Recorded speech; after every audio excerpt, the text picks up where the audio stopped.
Hi everyone, and welcome back to my little corner of YouTube and to a little corner of my bedroom.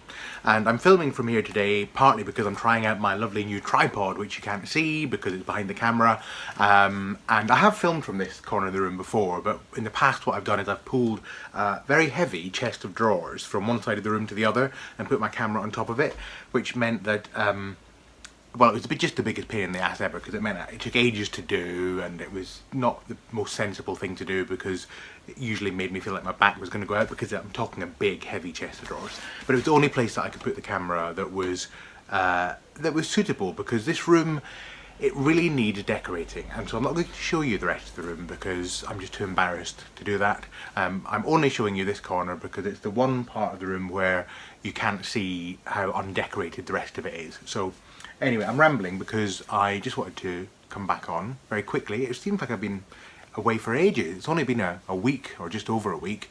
But I wanted to come back today because I've got a deck that I want to share with you, and I've also got a couple of updates to run through with you. So first of all, a thank you to Simon from Hermit's Cave for our interview, which was almost a week ago tomorrow, on his Catches Up With segment of his channel, and it was just so much fun. I really enjoyed it, and we had a really good conversation, and there was lots of lovely people in the chat room with great questions, and it was just a blast. And Simon is such a good interviewer, so if you are thinking about going on his channel and being interviewed, then I really would encourage you to do it, because he just made the whole process really easy and very welcoming and very enjoyable, and it was just great. Really enjoyed it. So I'll put the link to that interview below, and that I think was the last YouTube thing that I did actually. I haven't filmed anything since then, I don't think. So I'm coming back today because I have got a deck that I want to run through with you, and that is the Herbal Tarot. And because it is the Herbal Tarot, I thought it might be nice also to talk to you a bit about some Herbalism books, so I'm going to do that as well. So I'm looking out the window because it's probably just about now that the school run will begin, the end of the school day, and our house is actually situated between 3 schools, and it can get noisy during school run time, so if I have to close the window or something, or maybe even move, then you'll know why. But hopefully we won't. It's just ambient noise in the background. It'll be fine. So the other update I have is just another thank you. In fact, let me get you my little thank you list, and this is a thank you to everyone who's been responding to my current tag or tags. So I have a current tag out called AM/PM Tarot Practices, or AM/PM Pagan Practices, or indeed AM/PM any kind of spiritual practice you want it to be. And basically the point of the tag is that you share with us what do you do in the morning and what do you do in the evening to maintain your psycho-spiritual health. I say psycho-spiritual because I tend to think of soul and spirit and psyche as being all of a similar nature in my conceptualization of them. I think of psyche as being psyche in the original sense of the word, so not just to do with the mind, but to do with the whole spirit and that essence of ourselves. So what is it we do to maintain that essence and to celebrate that essence and to connect with whatever it is we conceive of as being the bigger picture in life, whether that's God or the universe or the Tao or whatever you want to call it, the God of your understanding, shall we say. And there's been so many brilliant VRs to this, and already I'm getting the benefit that I hoped. I'd said in my first video, which I'll also link below, that one of the things I wanted to do was to be re-inspired in my own practice, because I've been kind of out of my practice for a while, and I'm beginning to get back into it, and I know that if I get back into it solidly, it will really have very great benefits, because it always has done in the past. And just seeing some of these VRs is brilliant because it's already inspired me and given me some ideas for what to do in the future. So thank you all of you who've responded. And just to do a quick name check, we've had Andrea from Crystal Irama, who's done a lovely VR and a little walkthrough of her altar space. We've had VRs from Blossom Faye, Dead Cheeky, Miss Tracy 2, Jujube Hex, Jennifer Ball Spiritual Garage with her temple bell laundry siren going off every so often. We had a little exchange where in one of her videos, or more than one of her videos, I think the the buzzer for her washing machine and dryer had gone, and I said, Jennifer, those are your temple bells, the temple bells of the spiritual garage. So VR from her, which is great, VR from Diane Jarecki, VR from October Skies, from Chris 379000, from Sound of an Ocean Wave, from Simon of Hermit's Cave, of course, from Annika from Nobody's Here, who did a very thoughtful VR and actually showed us her little morning coffee and incense ritual, which was fascinating. Herbal Tarot has done a VR, thank you very much. I think your second video and another very good video, so looking forward to more from Herbal Tarot. Tracy from Black Cat Tarot Readings, thank you very much, Tracy. Leanne Aurora Blue has done a VR, and I think more than one actually, in terms of going through her different practices and so on. So thank you very much, Leanne. And also Jeff Burr has done a VR, and Jeff, in his VR, introduced us all to his lovely little family of dogs and cats and showed us around his space, and it was just lovely. So thank you very much, Jeff. So thank you to all of you for your responses and for your inspiration. Much, much appreciated. And if you haven't done a VR yet but you want to, please do. And again, you know, I always say this, don't feel that you have to stick to the letter of the tag as though it was some kind of law written in stone. It's not. You know, if you want to flex it a little bit and talk about your own kind of practices, even if they don't quite fit with the pagan or tarot label, then that is fine. Please just do that. The only thing I would say is please try to put the tag in as you see it in my video, just so that I can find it a bit more easily. We've had all kinds of interesting variations of the tag name, which is kind of fun in the sense that it sends me on a little bit of a treasure hunt trying to find all the videos, but there's a couple that I nearly missed. So please, if you can, use the little tag, and I know it's a bit long, hashtag AMPM Tarot Practices with a C, practice says with a C, because it's a noun, or, sorry, I'm a grammar Nazi, or AMPM, I see I've forgotten now, Pagan Practices, again with a C. So yes, we'd love to see more VRs, and thank you very much to all of those who have already responded. So what else can I update you on before we go on to our deck? Well, only to say that really the reason I haven't made a video this week is because I've been a bit off colour. This week, at the beginning of this week, I felt like I was coming down with some horrible coldy thing. I felt tired and achy and I had a terrible cough, but I seem to have knocked it on the head. Which is good. And I think one of the reasons I may have knocked it on the head actually is that I pulled out my herbal arsenal when it comes to cold. Now I'm not an expert herbalist, but I am very interested in herbalism, and I have actually studied for and obtained a diploma in herbalism. I did that many years ago by distance learning, and also did some night classes. So I'm very interested in herbalism, and I think that herbalism is a marvellous discipline, and usually when I get a cold I do the usual thing that you're often recommended to do. I take echinacea and all that kind of stuff, and also elderberry tincture, which is very good for stimulating your defence mechanisms against the cold, and I also just try to be sensible and drink lots and get rest and try and sleep more. And I did all of that, and I seem to have knocked this cold on the head, if it was indeed a cold. Certainly it felt like it was going to be a cold, and it's come to nothing, so that's great. So I'm kind of almost back to full speed, and I've been working from home today, and I've finished all my work now, and one of the things I've started to do, and I'll do a bit more of after I've filmed this video, and I'll possibly film another video as well today, is I've started sorting through the tarot decks. I'm looking over in my room now at the pile of tarot decks that I'm sorting through, that I own, for a couple of reasons. One is I'm moving them into a new storage space, which I'll hopefully be able to share with you soon. But I'm also doing a bit of an assessment of which ones I want to keep and which ones I want to let go of. And you know, probably those of you who've been watching the channel for a while, that a couple of weeks ago I had a very large delivery from Amazon of some really interesting tarot decks, 16 in the box, including some that I really wanted. And there were some in there that they're lovely decks, but they're just not particularly for me, either because they're duplicates of decks I had already, there's a couple of those, or because they're just not really decks that I'm particularly interested in. But every one of them was a lovely, lovely deck. So what I'm trying to do is sort things out so that I know which things I definitely want to keep, which I maybe want to keep but I'm not very sure, and which I definitely want to let go of. Because the ones I want to let go of, the reason I want to let go of them is I want to make sure that they find their way into the hands of somebody else who can love and care for them, because I know that although they're not for me, they will be for someone else. So so I'm going to do that, and I'll probably list them on eBay or Amazon or something at some point over the weekend.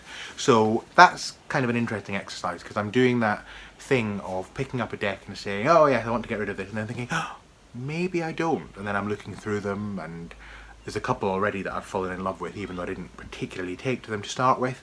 So I'm going to have to be careful I don't just end up moving everything into the keep pile, which is entirely possible.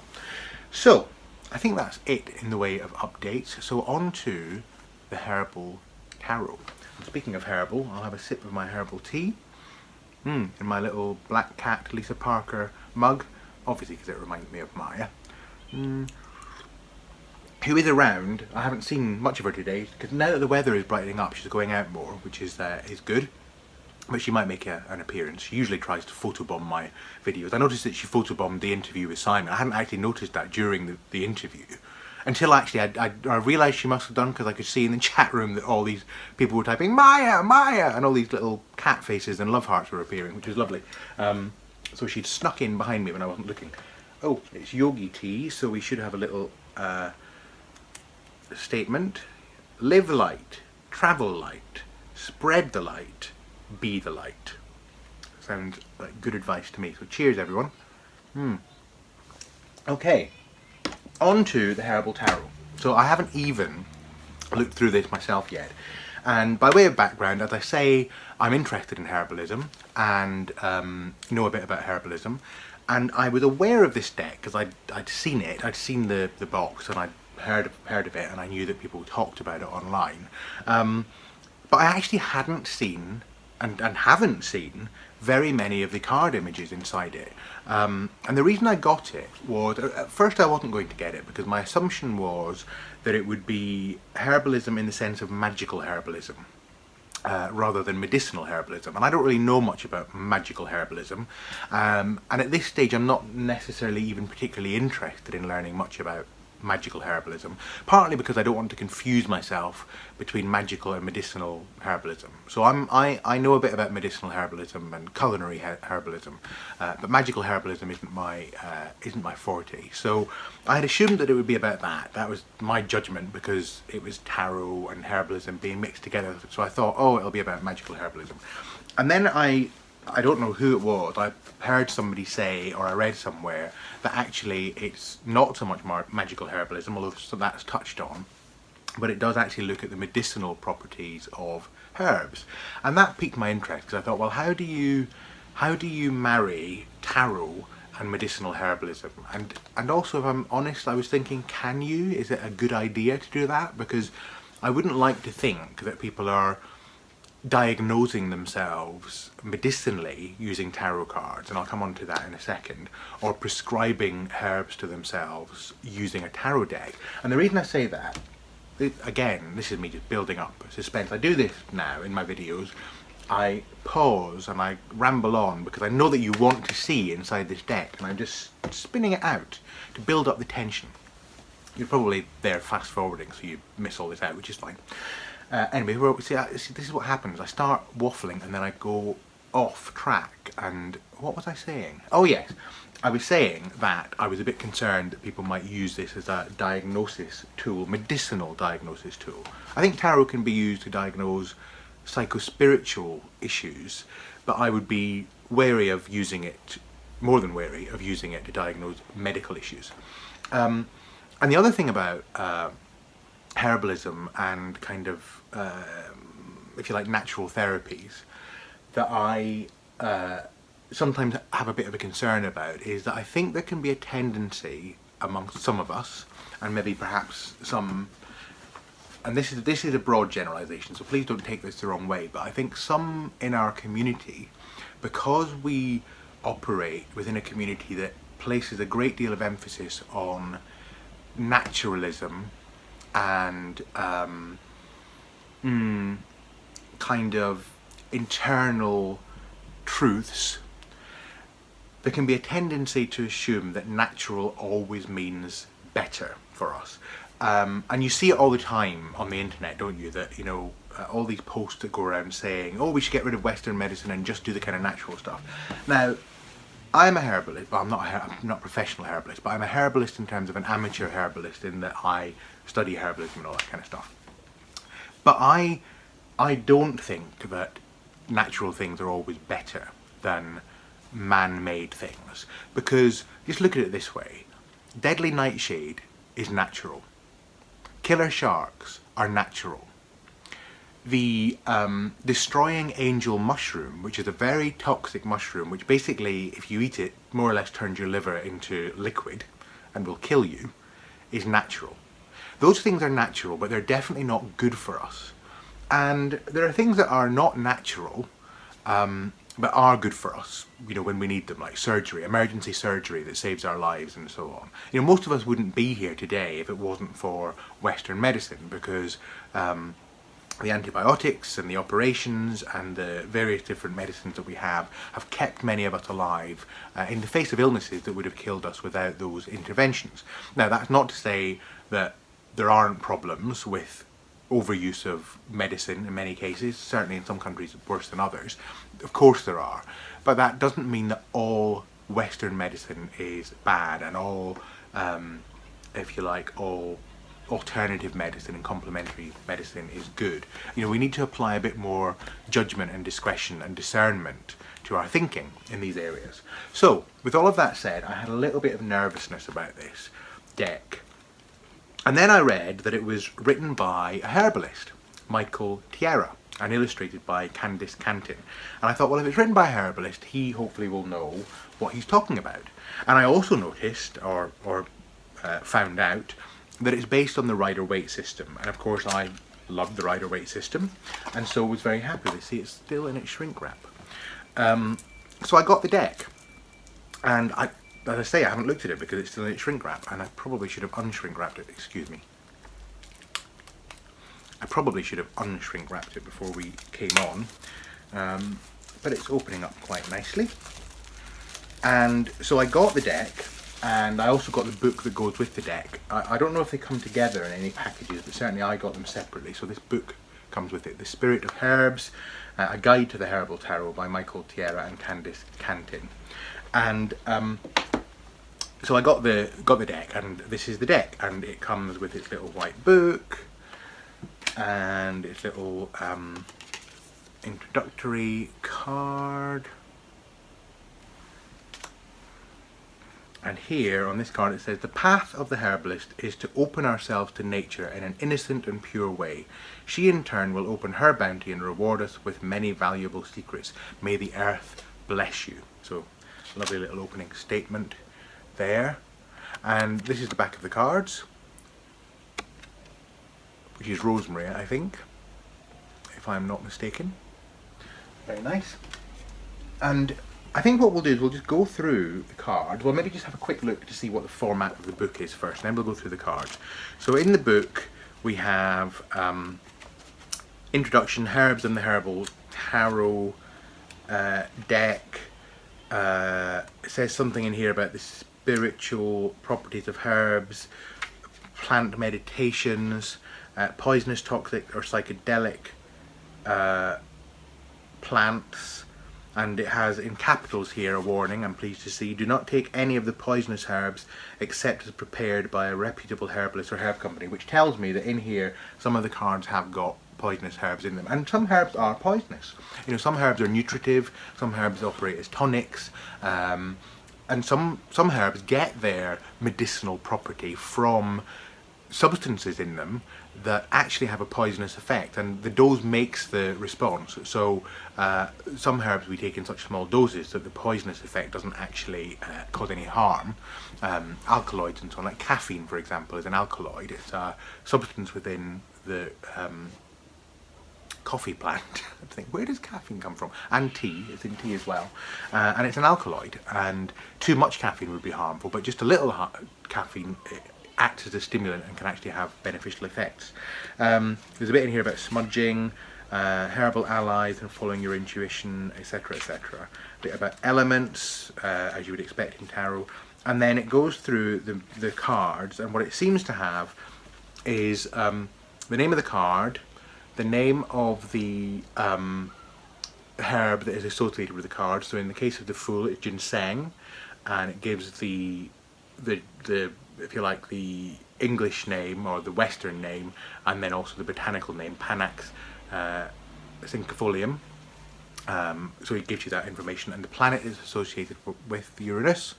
And then it says a bit about the Fool, then it says a bit about the herb, and it gives the spiritual properties, the medicinal properties, and a bit about the dose and the preparation. So that's quite useful, I think, because it does split up the spiritual and medicinal properties. So in the case of the Fool, let's have a look at the Fool to give you a demonstration. I love the artwork. Very nice. And it says here, spiritual properties. In the plant world, ginseng provides pure motivation and creative energy within each person. Very suitable for the Fool. Its root most resembles an upright human figure and is symbolic of the inner potential each being has when he or she incarnates. Absolutely ideal for the Fool. Ginseng imparts to us the dynamism that is needed to be a creative manifested entity. It is like the lightning bolt of the life power. So like the lightning bolt in Kabbalah. And then it says medicinal properties. Ginseng can be a powerful building and tonic herb for all weaknesses and lack of energy. It strengthens the lungs, nourishes body fluids, and calms the spirit. Ginseng also increases wisdom, promotes longevity, and builds resistance to disease. There are many types of ginseng, with North American ginseng being milder and safer for general use. Now, I think actually there's a mixture there of medicinal and psychological kind of benefits, but that's okay. So very interesting. So quite useful, I think, the book, it seems to be, and the fact that it splits up the medicinal and the spiritual properties is good, I think. So let's just have a look through, and here we've got a magician. I hope we can see that. I'll try and get it to the right angle. Magician, and that's Astragalus, I believe. So we'll go through them, and then when we get to one that I think is particularly of interest, or maybe one that I know something about already, so I can just check that my knowledge and the deck match up, we'll stop. Empress. You know I love the Empress card. Dong Quai, which I think is for women. Well, it's often prescribed for women blood building properties. Let's just have a look. We got as far as number 3 and I'm already looking it up. Oh, no, that's the High Priestess. I got confused then because it said peony, and I thought that's definitely not peony, that's Dong Quai. So, Dong Quai, Angelica sinensis, herb of femininity. Spiritual properties. Dong Quai is considered an energy builder for the yin or feminine creative energy. It will increase fertility for new inspirations to grow and gives the energy to bring to fruition the creations. In other words, one becomes pregnant with ideas. And medicinal properties. Dong Quai is a very important tonic herb in Chinese medicine. It is renowned for its blood building and strengthening ability, and has been used to regulate the menstrual cycle, aid fertility, relieve cramps, treat all symptoms of menopause, and alleviate anemia. This herb can be taken by men also whenever there are blood and circulatory problems. So, you know, useful information. And that chimes with what I know to be the case with that herb. So the medical information is good. Anthracite clothes, I don't even know what that is. The Emperor. I will go and do some reading on that. I'm not going to stop and look at everyone because the High Priest Sage kind of fits with the notion of wisdom. Partially for the lovers. And why does this card give me shades of Morgan Greer?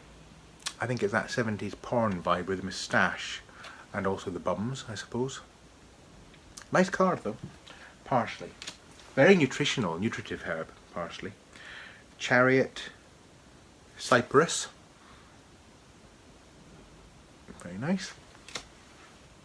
Strength. Cayenne. A lot of fiery energy there. Very nice. And I like that in here, there's no lion, but the strength, the lady of strength, or the woman of strength, seems to be pushing over a pillar, which is kind of cool. The Hermit Licorice. I've got licorice in my tea. Licorice, fennel and thyme, I think my tea is. Slippery elm for the Wheel of Fortune. Now, slippery elm is a very soothing mucilaginous herb, brilliant for indigestion. If ever you get heartburn, a tea made of slippery elm bark, it's the bark of a tree, incredibly soothing and very nutritive as well. If you have somebody who is struggling to eat or maybe is off their food, slippery elm makes a wonderful, soft, bland but tasty, easily digested, soothing food. It's soothing for the whole of the digestive tract. So very suitable for the medicine wheel, the idea of something being able to turn smoothly. Justice is plantain. The Hanged Man is, in this deck, the Suspended Person, which I think is lovely. And it's kelp, which actually also works well because kelp, of course, is an underwater plant, seaweed. Seaweeds are very nutritious as well because many of them contain, many of them contain nutrients that we don't commonly find elsewhere. So I'm conscious if I don't move on, this is going to be a hugely long video. So there we have death. Isn't that gorgeous? That is lovely. Elderflowers. It was elderberries that I used to fight off my cold, and also echinacea, and here's echinacea for temperance. Echinacea angustifolia is the kind I used. Lobelia. Ooh, the devil. Well, it's Pan.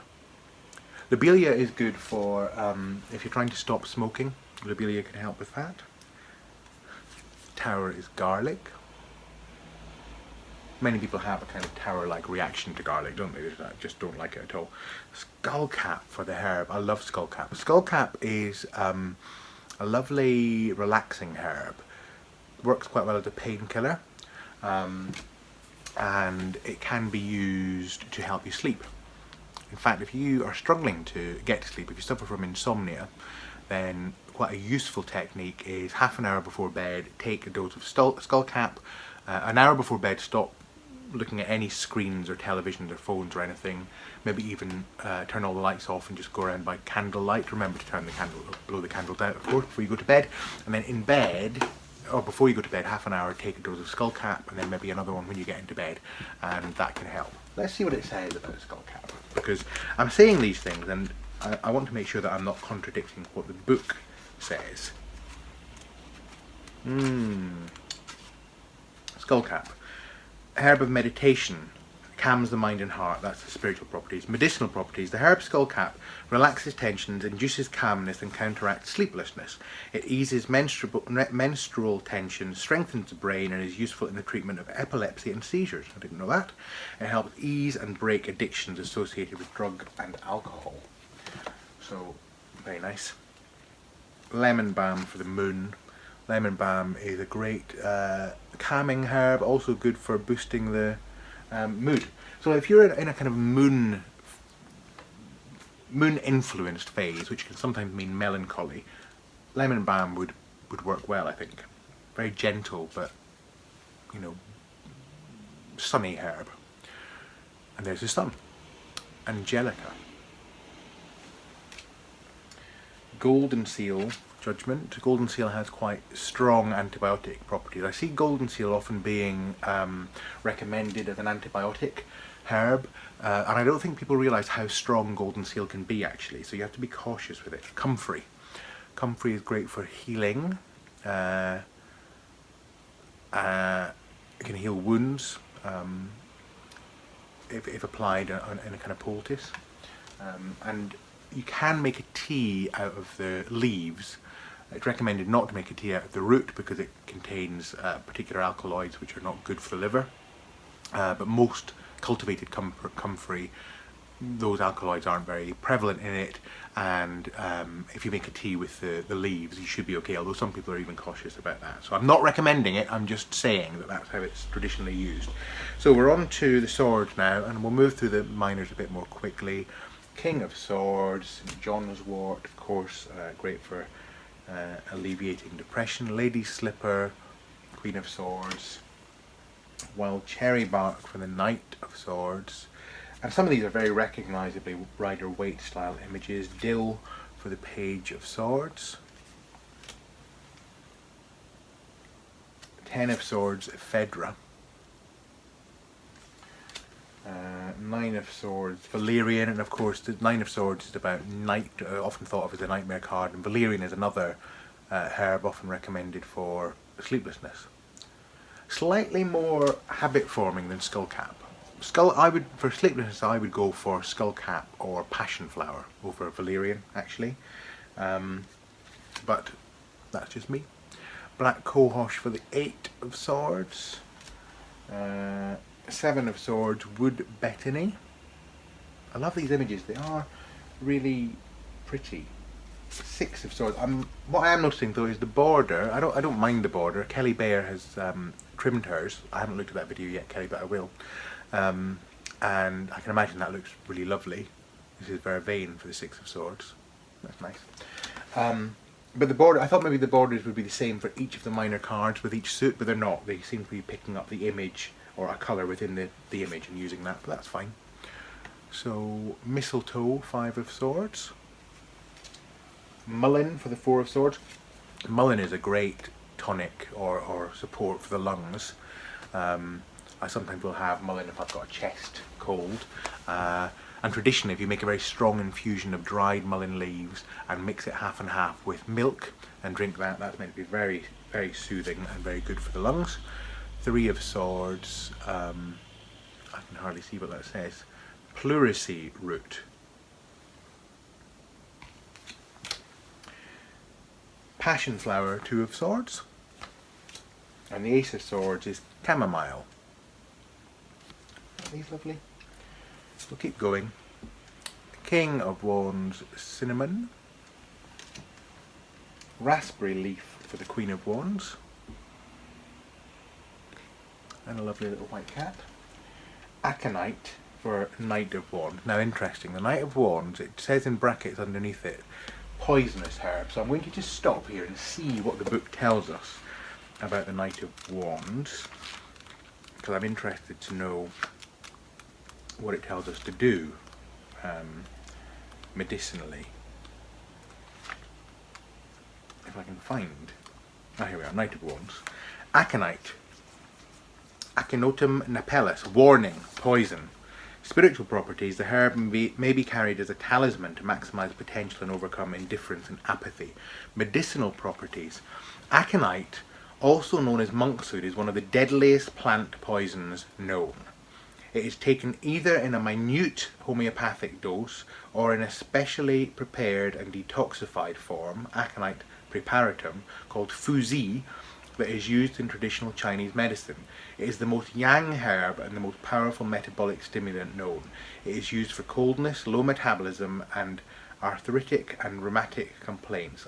I thought that I said arithmetic complaints, but it's arthritic complaints. Usually it is combined with other complementary herbs such as ginger, cinnamon, and licorice root. And it does give a bit about dose and preparation, but it's not recommending you prepare it yourself. So at least they are warning you about the poisonous ones. Shepherd's purse for the Page of Wands. Prickly ash bark for the Ten of Wands. Bayberry bark for the Nine of Wands. Sassafras for the Eight of Wands. Wild ginger for the Seven. Hawthorn for the Six of Wands, and hawthorn is a great heart tonic, very good for regulating blood pressure, so it can help high blood pressure come down and low blood pressure go up, and is very strengthening to the heart. Tastes great too. Turmeric, great of course for soothing inflammation, and the Five of Wands is quite an inflamed card, isn't it? Fennel seed, Four of Wands. Fennel seed very good for the digestion. Saffron, Three of Wands. Two of Wands is basil.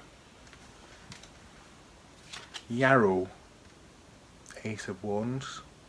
Yarrow's also got kind of antiseptic, antibiotic properties. Very good for cleaning the teeth. And good for cold as well, I think. King of Cups, saw palmetto. Lady's mantle, Queen of Cups.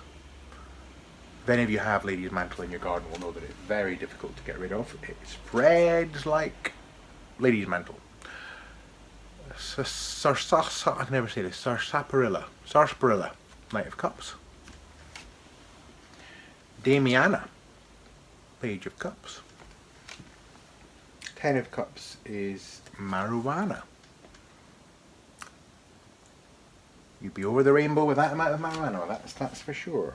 Nine of Cups, squawvine. Lovely. Gravel root, Eight of Cups. Juniper berries for the Seven of Cups. Watermelon for the Six. Again, very rider-weighty images. Horsetail for the Five of Cups. Horsetail is one of the oldest plant species known. Very rich in silica. I make myself sometimes herbal infusions, which I'll probably do another video on because people have asked me about it. But basically, I'll take a nutritive herb like dried nettle or oat straw or plantain or burdock and various others. Put an ounce of it in a quart or litre jam jar, canning jar with a tight fitting lid, so like a mason jar or a Kilner jar in the UK. Pour boiling water over the herb and stir it all up, put the lid on top and leave it to soak for about 4 hours, and you have a very strong, nourishing herbal infusion which you can drink, and you can drink it hot or cold, and you can sweeten it or put salt in it or just drink it as it is. And in my nettle infusion I'll sometimes put a pinch of dried horsetail because that gives you a nice dose of silica, which is not always easy to get actually in other food substances. So burdock in the Four of Cups. Burdock also very, very nourishing. Trillium, Three of Cups. I tend to work with herbs more in a nutritive sense, and I'll say a bit about that in the books I'm going to review, which I think, because we've been going for more than half an hour, I think what I'll do is I'll do a second video reviewing the books that I'm going to talk about so that we can see that. Uva Ursi for the Two of Cups. Ace of Cups is lotus. How lovely is that? King of Pentacles, alfalfa. Queen of Pentacles, marshmallow. And a campaign for the Knight of Cups. Oh no, I'm saying cups and I mean pentacles. Did you spot a deliberate mistake? Knight of Pentacles, Page of Pentacles, blue flag. Wild Yam, Ten of Pentacles. Dark grapes for the Nine of Pentacles. Eight of Pentacles is ginger. Rhubarb for the Seven of Pentacles. Ginger and rhubarb go so well together. And the Seven and Eight of Pentacles go well together actually. Six of Pentacles, hops. Used for brewing beer and also useful for helping with sleep. Five of Pentacles, mugwort. Oh, that's interesting, isn't it? Let's have a quick look at this, because the Five of Pentacles is such a powerful card. What does it say in terms of mugwort? Five of Pentacles, where are you? Five of Pentacles, mugwort. Spiritual properties. Spiritually, this pungent herb has been used for smudging, the Native American practice of burning herbs for protection and purification. It has been called a visionary herb as it seems to give one a clearer view of life and it imparts a deeper sense of peace. Dream pillows are made from mugwort, and the aroma from the herb will augment the dream state and help one to remember it. Medicinal properties. Mugwort is a very bitter digestive tonic. Bitter herbs tend to be good for digestion. They stimulate digestive juices. It is an excellent nervine for uncontrollable shaking, nervousness and insomnia. The Native Americans used it to treat colds, flu and bronchitis, and it was taken hot for sweating therapy. Mugwort will bring on the menstrual cycle and can be mixed with cramp bark to treat menstrual cramps. Internally and externally it is an effective remedy and preventative for parasites and worms. Okay. Four of Pentacles, cascara bark. Is that how you say it? Cascara bark. Three of Pentacles, gentian. Yellow dock for the Two of Pentacles. Yellow dock is, this is the plant that if you get stung by nettles, you can get a dock leaf and rub it on the sting, and it will help to neutralise the sting. And yellow dock is also very rich in iron, so it can be taken, a tincture of yellow dock can be taken as a way of raising your iron levels, along with a diet that would help you do that. And then Ace of Pentacles, whole grains. About as earthy as you can get, so that's lovely. So I really like this deck. I think it's lovely. The colours are lovely, the associations are great, the book seems to be very good from what I can see of it, so I'm impressed with the deck. My only caution would be I would not recommend that anyone sit down and say, oh, I'm feeling unwell.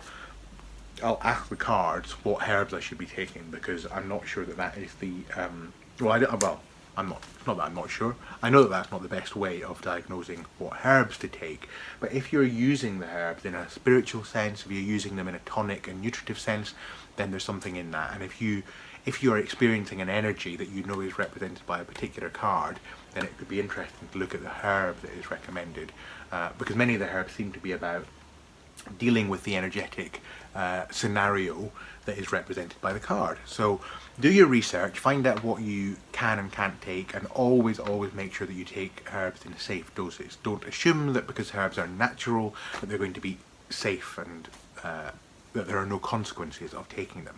Sometimes there can be. So I'm going to pause here, and in my next video I am going to talk to you about some of my favourite herbalism books, which hopefully will complement your studies with this deck. So I'll see you very soon.